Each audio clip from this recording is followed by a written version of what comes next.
Telugu audio book ఛానల్కు స్వాగతం. అమరావతి కథలు. సత్యం శంకరమంచి. వరద. అల్లంత దూరాన మబ్బుల్ని తాకుతున్న గాలిగోపురం. ఆ వెనక సూర్యకిరణాల పలకరింపుకు మెరుస్తున్న బంగారుపూత అమరేశ్వరాలయ శిఖరం. ఎత్తైన ఆ శిఖరానికి చుట్టూతా ఎన్నో ఆలయాలు, ఎన్నెన్నో శిఖరాలు. తూర్పున వైకుంఠపురం కొండ, దక్షిణాన పాడుబడ్డ బౌద్ధ స్తూపాలు, పడమట ఈనాడు దెబ్బగా మారిన అల్లప్పటి శాతవాహనుల రాజధాని ధాన్యకటకం, ఉత్తరాన ఆ స్తూపాల్ని, ఆ దిబ్బల్ని, వాటి మధ్య ఉండే ప్రజల్ని, ఆ ఊరిని వడ్డాణంలా చుట్టి గలగలా పారుతున్న కృష్ణానది, అద్గది అమరావతి. ఒకనాడు గుర్రాలు రథాలు తిరుగుతుండగా సైనిక విన్యాసాలు జరిగిన ఆ రాజవీధిలో ఇవాళ కుక్కలు, గాడిదలు, మేతదండగని ఊరి మీద తోలేసిన సాంబయ్య గారి ముసలి ఎద్దు నీరసంగా తిరుగుతున్నాయి. రత్నాల రాసులు, ముత్యాల మూటలు బళ్లకెత్తుకు నడిపించిన ఆ వీధిలో ఇవాళ పొట్టుబస్తాలు లాగుడు బండి మీద తొయ్యలేక తోస్తున్నారు. అంత పెద్ద వీధి ఎవరు ఊడ్చి శుభ్రం చేస్తారు? ఎవరిళ్ల ముందు వాళ్ళు ఊడ్చుకుని, కళ్ళాపు జల్లుకుని కసువంతా నడి బజార్లో పోస్తారు. ఆ కసువు కుప్పల మీద కుక్కలు ముడుచుకు పడుకుంటే ఇంకో పక్క కోళ్లు, కోడిపిల్లలు ముక్కుతో కెలుకుతూ ఉంటాయి. ఒకనాడు భేరీలు మోగించే ఉత్తర గాలి గోపురంలో పిచ్చిసూరిగాడు పీలికలు కాళ్లనిండా చుట్టుకుని గంజాయి దమ్ము లాగుతున్నాడు. ఆ విశాల వటవృక్షాల కింద ఒకనాడు శ్రవణ పర్వంగా వేదగానం వినిపిస్తే ఇవాళ నా కొడక, నా మొక్క కడ్డొచ్చావు గదరా అంటూ పేకాట జోరుగా సాగుతోంది.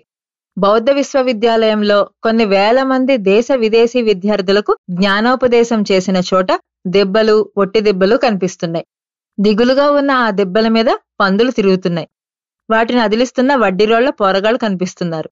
కృష్ణకి నీళ్లకెళ్తున్న ఓ పడుచుపిల్ల ముత్యాల కాలిపట్టి జారిపోతే కంగారెందుకులే అనుకుని ఆ పిల్ల కృష్ణలో నీళ్లు ముంచుకుని ఆ బిందె ఇంట్లో పెట్టి తిరిగి వస్తే ఆ ముత్యాల పట్టి అక్కడే భద్రంగా ఉండగా కాలికి తగిలించుకుని గునగునా వెళ్లిపోయిందట.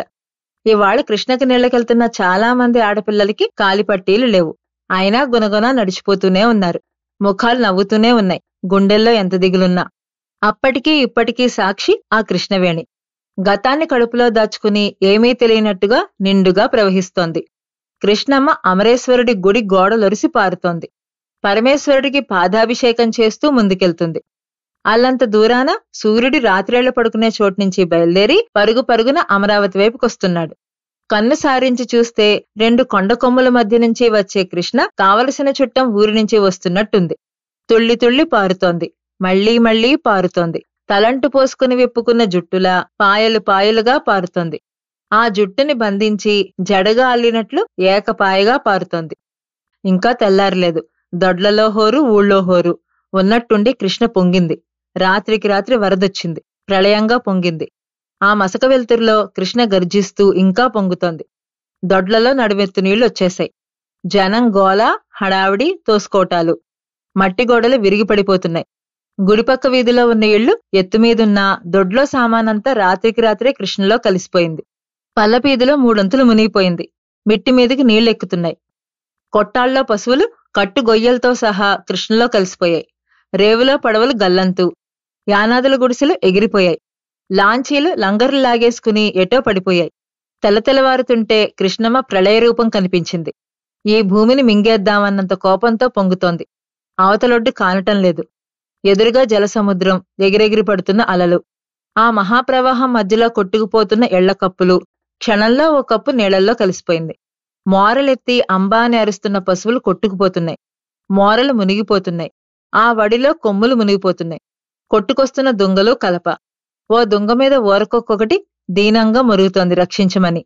ఆ వేగానికి దుంగ మెలికలు తిరుగుతుంటే తనూ గిరగిరా తిరుగుతూ కాళ్లు నిలదొక్కుంటోంది ప్రాణభయంతో ఉన్న కుక్క.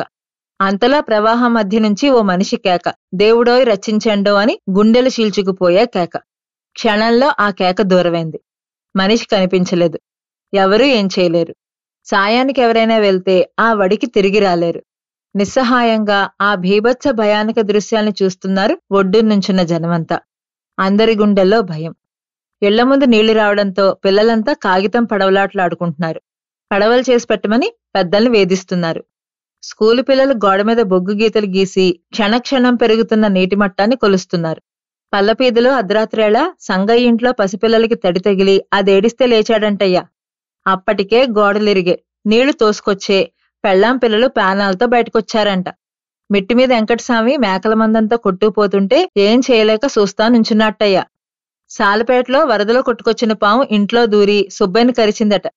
లంకల్లో మేతకెళ్లిన గొడ్లు పాలేళ్లు ఏమైనారో. ఇలా భయంకరమైన కథలు చెప్పుకుంటున్నారు. కొందరు ఇల్లాళ్లు కృష్ణమ్మని శాంతించమని పసుపు కుంకుమ అర్పించి కొబ్బరికాయలు కొడుతున్నారు. పిల్లలు కొబ్బరి ముక్కల కోసం ఎగబడుతున్నారు. ఊరు సగం మునిగిపోయింది. దొరికిన సామాన్లతో జనమంతా ఊరి మధ్యనున్న మహాలక్ష్మమ్మ వారి చెట్టు దగ్గర చేరారు. చంటి పిల్లలకి చెట్లకే ఉయ్యాలు వేశారు. 10 గంటల వేళ వరద తగ్గుముఖం పట్టింది. ఊళ్ళో పెద్దలు వెంకటస్వామి, వీరాస్వామి, అవధాన్లు అంతా మహాలక్ష్మమ్మ వారి చెట్టు దగ్గరకొచ్చారు. ఇప్పుడేం చేద్దామని తలపట్లు పట్టుకున్నారు. చేసేదేముందయ్యా, ముందీ జనానికి తిండి తిప్పులో చూడండి అన్నారెవరో. అంతే 10 మంది కుర్రాళ్లు గడ్డపారలు తీసుకుని గాడిపోయి తవ్వేశారు. ఇంకో 10 మంది గోతాలు తీసుకుని ఇంటింటికి వెళ్లి బియ్యం వసూలు చేశారు. కోటలో వంట సామగ్రి తెచ్చారు. పప్పు, ఉప్పు, నెయ్యి, నూనె వాటంతట అవే వచ్చాయి. అసట్లో బియ్యం పోశారు.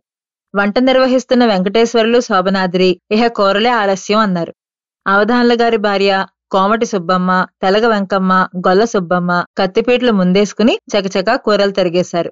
12 గంటలకల్లా దోసకాయ పప్పు, పులుసు, అన్నం తయారైపోయాయి.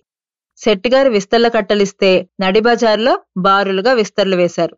శాస్త్రిగారు సంధ్యావందనం ముగించుకుని తనూ ఓ విస్తట్లో కూర్చున్నాడు. ఇటు పక్క చూస్తే తెలగ సుబ్బారాయుడున్నాడు. ఇంకో పక్క గొల్ల రాములున్నాడు. ఎవరి పక్క ఎవరున్నారో ఎవరికీ పట్టలేదు. భగవన్నామస్మరణలు సాగుతున్నాయి. వడ్డంలైపోయాయి. శాస్త్రిగారు ఓపోసన పట్టి నెయ్యి కోసం చెయ్యి జాస్తే వడ్డించడానికి వచ్చిన నేతిజాడి చెంగున వెనక్కి వెళ్ళింది. వడ్డిస్తున్న మాలసంగడు శాస్త్రిగారికి వడ్డించడం ఇష్టం లేక పారిపోతున్నాడు. శాస్త్రిగారు ఒరే సంగా అని పెద్దగా కేక పెడితే భయంగా వచ్చిన సంగణ్ణి చూసి, ఒరే సంగా, నీకు ఆకలేస్తుంది, నాకు ఆకలేస్తుంది, ఇంకొకళ్ళు వేస్తే నెయ్యి, నువ్వు వేస్తే నెయ్యి కాకపోదురా, వెయ్యరా అన్నాడు చేయి ముందుకు చాపి. సంగడు ఆనందంగా వడ్డించాడు. నమః పార్వతీపతయే అన్న కేకలు దేవాలయ శిఖరాలనంటాయి. వరదొచ్చి మనుషుల మనసులు కడిగేసిందనుకుందామా? అబ్బే, నాకు నమ్మకం లేదు. స్నానం చేసిన ఒంటికి తెల్లారేపటికి మళ్లీ మట్టి పట్టినట్టు మనసుల్లో మళ్లీ మరణం పేరుకుంటోంది.